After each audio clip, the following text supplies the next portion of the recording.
yaggwawo nga 12 mwezi gw'omunaana lwe Lwokutaano oluwedde.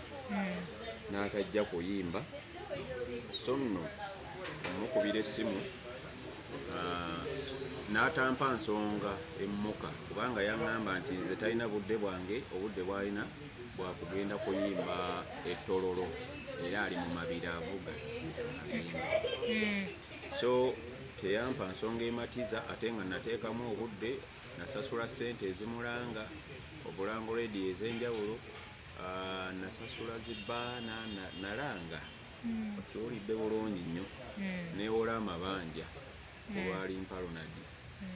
Lipositi namuwaako $50,000 egiriko n'endagaano, n'aba nga abanja 80, okiwulidde?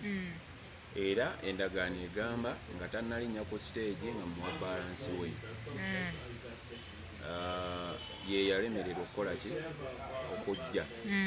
So olw'okuba nti teyampa nsonga ya Simba okujjako okudda mu kutujerega obujerezi, yatujeregerera Alimpa. Era Alimpa muganda wange beera ng'olabira ku bayimbi nga Samisa Kisemakula, basajja abaludde mu industry. Stabuwa Natolo oyo mukyala yajja, yali ayimbye eyo Yalakaayi, naye era n'avuga, najja Suuna Beni najja, naye Alimpa gwe wagaana okujja, nanvunaana mbusaamulijjukizza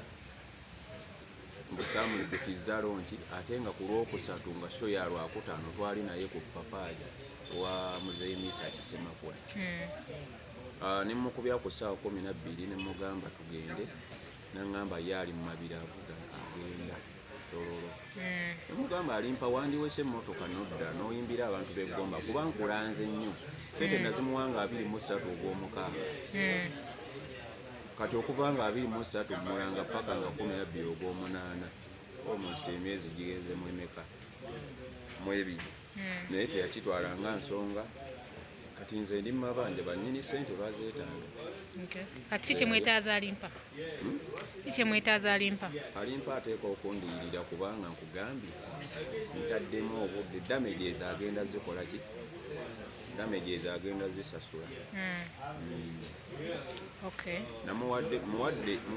Tumuwadde weeks 2 ekinene nnyo okulabika nga akoze ajje tuteese, kubanga nze nkubye ne ku nnamba y'obwedda, ennamba yange bw'agiraba tagikwata. Wagezaako mubuuza nti nsonga ki ng'ekivulu kiwedde emuganya okujja, ye yagamba ati takwata ssimu eyange. Manyi obeeza abalala azikwata. Kati omuwadde wiikisi 2 akola atya? Abeere nga nnoonyezza. Ye yajja ssente amanyiyo bulungi nnyo ku ofiisi wali ekansanga ku Fig Tree. Owo yajja ssente bulungi awamanyi, yajja ne ttiimu ye yonna, yatuteekako kondishoni ze ez'amaanyi, omupangisiza ekifo wanaasula ne tupangisaawo, atambula n'abantu nga 7, ffe ne tukigumiikiriza, abantu 7 ku $2,200 ebisasula loogi ze ssente mmeka ezo.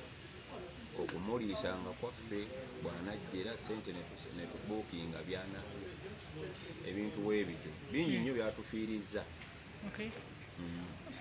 Musofa oba mwagala abaliyirire mwagala ssente nga mmeka?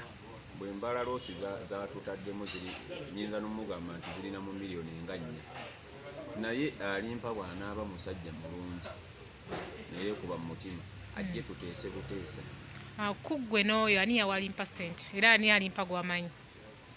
Muganda wange ono amanyiddwa nga Honorable Albert Kavalo Ndayiro. Yamukwasa ssente $50,000 yazimubalira. Era ono yennyini yakwata ne vidiyo ng'awaayo ssente ze eri Alimpa Ronald. Ku mwenna nawe ani yali aguze omuyimbi? Muyimbi nze namugula, nze nadiiringa naye, naye olw'okuba saalina ssente ne ntuukirira mu